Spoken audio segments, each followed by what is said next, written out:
If you guys want to learn how to make a DIY magnet plate kit, keep on watching. Okay, first thing you're gonna need is one of these plastic frames. Now you can put the magnets on the actual plate itself, but you will have to drill a hole, and I wanted a cleaner look, so instead I got one of these plates. I didn't add that into the cost, so you guys are gonna have to go out and buy your own, because I already had this plastic frame. Then you're gonna take your magnets and bolt them up to the plates. I did total of 5 magnets. This is how it looks on this side. I did buy different bolts and screws at Ace Hardware. These are stainless steel.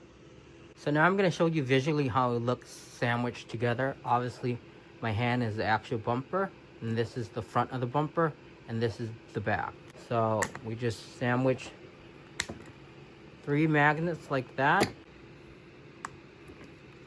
This is what's going to hold the plate onto your bumper. So 3 here, 3 here, 3 here, 3 here, 3 here. Once you got your plate lined up where you want it in the front of the bumper, then you're going to have to put the magnets exactly where it is in front of the bumper. Like this. I found that 3 magnets is the most it will take for each corner of the plate. And in order to make sure you don't lose the placement of the magnets, what I did was I sprayed it, so then it would leave a little trace of where the magnet is. Then I grind around the magnet so my fiberglass will adhere to the surrounding areas. You can use JB Weld, you can use, I wouldn't trust tape because I know there's a lot of kits out there that use tape.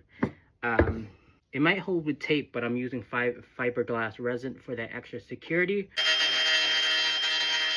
Once you have the area grind down, you can go ahead and wipe everything down. Make sure it's free from dust and debris, so the fiberglass or whatever you decide to use adheres to the surface. This is the stuff I will be using to bond the magnets to the back of my bumper.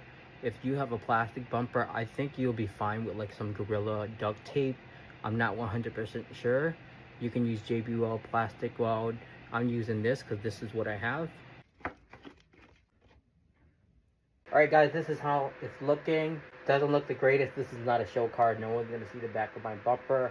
Like I said, if you have an OEM or a plastic bumper, I think like Gorilla duct tape will be fine.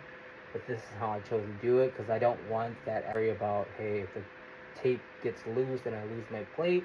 So this is how I do it. I can black it out, I can paint it to make it look cleaner, but I'm gonna leave it as is. And that's how you make a magnet plate. Hopefully this is useful for some people. People are probably gonna be like, I could just buy the kit. If you want to buy the kit, they're like $100. I will have to add, if you guys want to prevent your plates from being scratched, even though the magnets are rubber, you want to make sure you put some type of protective film around this area. If you want to do the whole bumper, I think I'm just gonna buy protective film just for this area, and it's clear, and just put it over it so my bumper doesn't get scratched.